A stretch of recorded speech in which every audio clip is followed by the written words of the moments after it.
সকলোৱে কৈ আছে জুবিন এতিয়া মানে চিজিল হ'ব লাগে, ৰেষ্ট ল'ব লাগে, কামো কৰি যাব লাগে, কিন্তু ডিচিপ্লিন হ'ব লাগে।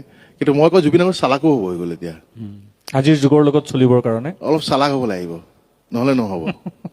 ঠগোৱা মানুহ বহুত আছে তাক, এতিয়াও ঠগাই। আৰু আটাইতকৈ ডাঙৰ কথা হ'ল মই বহুত টেঙৰ, তই চিনিয়ে পোৱা নাই। এইটো অকণমান বেছি হ'ল নেকি? সেইকাৰণে আৰু টেঙৰ হ'ব লাগিব, আৰু চালাক হ'ব লাগিব এতিয়া। আৰু এইকাৰণে সি এতিয়াতো শুব লাগিব আৰু, কাৰণ জুবিনে যেতিয়া সপোন জুবিনে দেখিলে বহুত লাভ হয় আমাৰ। যেতিয়াই শুৱে তেতিয়াই সপোন দেখে, ইয়াতে শুব লাগিব নি? এতিয়া নালাগে। আৰু সেই সপোনবোৰে পিছত ধুনীয়াকৈ এটা আকাৰ ৰূপ লয়। আকাৰ ৰূপ লয়। আৰু আটাইতকৈ ডাঙৰ কথা জুবিনৰ যিবোৰ ভাল ভাল প্ৰজেক্ট সি চব সপোনত পোৱা। ঈশ্বৰ প্ৰদত্ত মানে।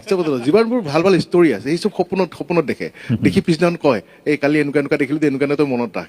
তেনেকুৱা বহুত ধৰণৰ ষ্টৰী আমি মনত ৰাখি আমি ছবি কৰিম। আৰু দীৰ্ঘায়ু ছবি কামনা কৰি আছো, ময়ো কামনা কৰিম দীৰ্ঘায়ু ভাল কাম কৰি যাওক বহুত বছৰ। আমাৰ দুটাৰতো এটা প্লেন আছে, এখন চিনেমা আমি ভাবি থৈ দিছো, সেইখন সি কৈছে সেইখন এতিয়া নকৰোঁ আমি। বোলো কেতিয়া কৰিম? এতিয়াই ধুনীয়া সময়, নহয় নহয়, এইখন দেৰিকে কৰিম, যেতিয়া আমাৰ ৭৫ বছৰ বয়স হ'ব, আচ্ছা, যেতিয়া আমি অলপ বুঢ়া হ'ম, তেতিয়া গৈ এই ছবিখন আমি চাম অলপ। তেনেকুৱা ধৰণৰ বহুত আশা আছে আৰু বহুত কাম কৰি গৈ আছে, সুন্দৰ সুন্দৰ কাম। দিগন্তও কৈছে, গৰিমাও কৈছে গোটেই তাৰ স্থিতিৰ কথা। আজি আকৌ এই জন্মদিনৰ সময়ত এটাই আশা কৰোঁ, জুবিন গাৰ্গ সদায় আমাৰ জুবিন গাৰ্গ হৈ থাকক, জুবিন গাৰ্গ হয় অসমৰ জুবিন গাৰ্গ হৈ থাকক, অসমৰ সমূহ ৰাইজৰ আশীৰ্বাদ জুবিন গাৰ্গৰ লগত আছে। ধন্যবাদ ৰাজেশ দা।